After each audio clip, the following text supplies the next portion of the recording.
As Fox 40 contributor Trey Yingst explains, hundreds have taken place in just the last 2 weeks.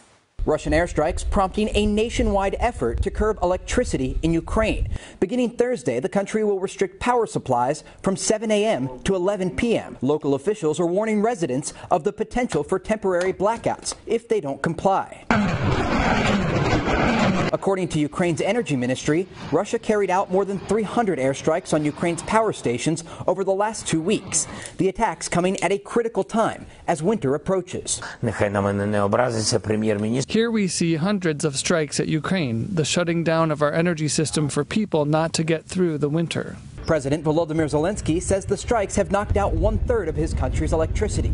Some fear Moscow's air assaults could increase as forces see a growing number of setbacks in the war. Putin has all but lost the conventional phase of this war. He's running out of missiles, he's running out of personnel, to the point where he has to actually reach out to other dictators. Ukraine's counteroffensive continues to see success, especially in the Kherson region.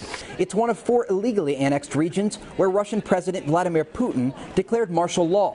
Western leaders say the restrictions are a sign Putin is running out of options. It seems his only tool available to him is to brutalize individual citizens in Ukraine, Ukrainian citizens, to try to intimidate them into capitulating. And that was Fox 40 contributor Trey Yingst. One day after leaders of illegally annexed areas of Ukraine are told to institute martial law, Ukrainians are keeping up their fight to liberate their country.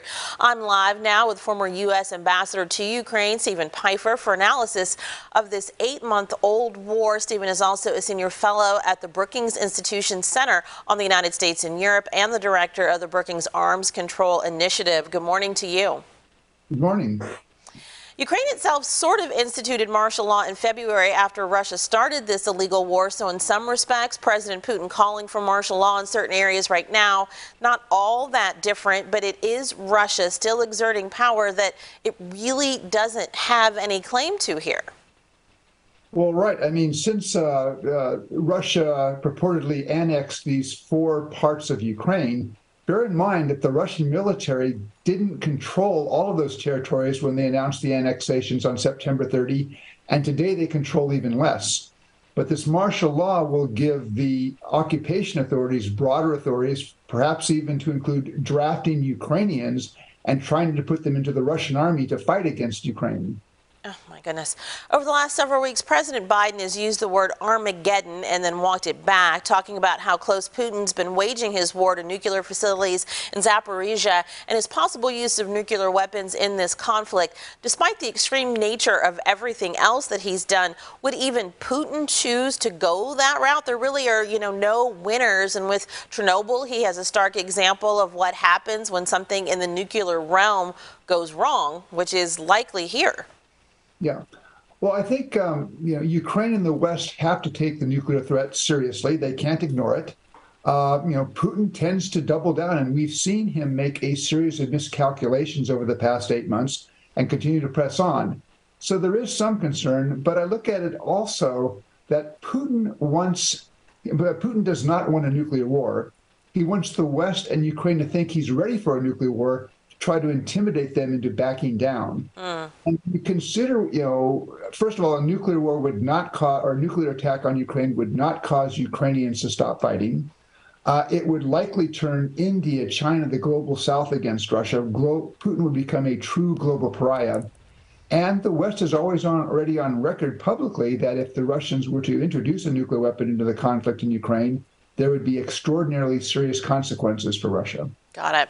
Now, Russia has been ramping up its relocation of civilians in Kherson. We're talking up to 60,000 people, and this is about concerns over its ability to withstand a Ukrainian counteroffensive there. What do you think will happen in Kherson?